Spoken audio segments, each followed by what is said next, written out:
Assalamualaikum warahmatullahi wabarakatuh. Perkenalkan, nama saya Istifaiyah, NIM D97219085, Prodi PGMI, kelas 4B, UIN Sunan Ampel, Surabaya. Di video kali ini, saya akan menjelaskan tentang keunggulan dan ketepatan berbagai jenis strategi pembelajaran untuk pembelajaran PKN. Adapun jenis-jenis strategi pembelajarannya yaitu pertama, strategi pembelajaran berbasis masalah, yang kedua, strategi pembelajaran CTL, yang ketiga, strategi pembelajaran SPPKB, yang keempat, strategi pembelajaran aktif, yang kelima, strategi pembelajaran kooperatif, yang keenam, strategi pembelajaran inquiry, dan yang terakhir, strategi pembelajaran ekspositori. Yang pertama, keunggulan dan ketetapan strategi pembelajaran berbasis masalah atau problem basic learning. Keunggulannya yaitu siswa dapat mengembangkan pengetahuan barunya dan bertanggung jawab atas pembelajaran yang dilakukannya. Siswa juga dapat melakukan evaluasi mandiri, baik terhadap hasil maupun proses pembelajarannya. Memberikan kesempatan kepada siswa untuk mengaplikasikan pembelajarannya pada dunia nyata. Strategi pembelajaran berbasis masalah ini termasuk teknik yang sangat baik dan cukup bagus untuk memahami materi pembelajaran. Yang kedua, keunggulan dan ketetapan strategi pembelajaran CTL atau Contextual Teaching and Learning. Keunggulannya yaitu dalam pembelajaran lebih bermakna karena siswa mampu melakukan pembelajaran dan memahami materi secara mandiri. Siswa juga mampu menyimpulkan sendiri dalam kegiatan pembelajaran tersebut. Siswa juga dapat menumbuhkan rasa keinginan tahuan terhadap materi yang akan dipelajari dengan cara bertanya kepada gurunya. Siswa juga mampu dan berani dalam mengemukakan pendapat pada saat pembelajaran. Siswa juga dapat menumbuhkan rasa pengetahuan dan bekerja sama antar teman untuk menyelesaikan masalah yang ada. Dan strategi ini sangat produktif untuk menumbuhkan penguatan konsep pada siswa. Karena strategi pembelajaran ini menuntut siswa untuk menemukan sendiri, bukan dengan cara menghafal. Yang ketiga, keunggulan dan ketetapan strategi pembelajaran peningkatan kemampuan berpikir atau singkatannya sebagai SPPKB. Untuk keunggulan SPPKB ini, peserta didik dapat mengembangkan kepribadian yang demokratis karena dalam proses pembelajarannya, peserta didik dituntut untuk berdialog dan bermusyawarah dengan teman-temannya. Peserta didik juga dapat belajar untuk lebih kritis dan sistematis.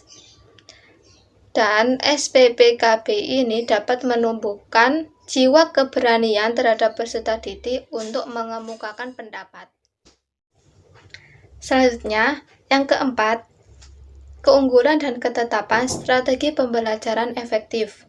Pada strategi ini, peserta didik dapat berperilaku sesuai norma-norma yang ada. Peserta didik juga mampu membedakan mana yang baik, mana yang buruk, mana yang halal, dan mana yang haram, mana yang berguna, dan mana yang tidak berguna. Strategi ini juga dapat menekankan pengembangan pemikiran yang dapat melibatkan emosi yang positif. Strategi ini juga dapat mengkolaborasikan dan menyeimbangkan antara ranah kognitif, ranah efektif, dan ranah psikomotorik. Dan yang terakhir dapat membentuk karakter, sikap, dan mental peserta didik secara matang. Yang kelima, keunggulan dan ketetapan strategi pembelajaran kooperatif. Di strategi ini keunggulannya yaitu siswa aktif membantu memotivasi semangat untuk berhasil bersama-sama. Interaksi yang terjalin juga, siswa sering dengan menjunjung tinggi norma-norma kelompok. Siswa juga mampu meningkatkan kemampuan mereka untuk berpendapat. Siswa juga aktif sebagai tutor untuk meningkatkan keberhasilan kelompok. Yang keenam, keunggulan dan ketetapan strategi pembelajaran inquiry. Adapun keunggulannya adalah strategi ini dianggap sesuai dengan perkembangan psikolog karena dapat mengubah proses perubahan tingkah laku karena adanya pengalaman. Strategi ini juga menekankan pada pengembangan aspek kognitif, psikomotorik, dan efektif, sehingga pembelajaran strategi ini dianggap lebih bermakna. Strategi pembelajaran inquiry ini juga memberikan ruang kepada para siswa untuk belajar sesuai dengan gaya belajar mereka sendiri. Dan strategi pembelajaran inquiry ini dapat digunakan untuk para siswa yang memiliki keterbatasan tertentu. Artinya, siswa yang memiliki kemampuan belajar yang bagus tidak akan terhambat oleh siswa yang memiliki kemampuan terbatas. Dan yang terakhir, yang ketujuh, keunggulan dan ketetapan strategi pembelajaran ekspositorik. Adapun keunggulannya, untuk strategi pembelajaran ini sangat efektif apabila siswa dapat memahami secara luas materi yang disukainya. Tetapi, waktu yang dimiliki siswa untuk kegiatan pembelajarannya terbatas.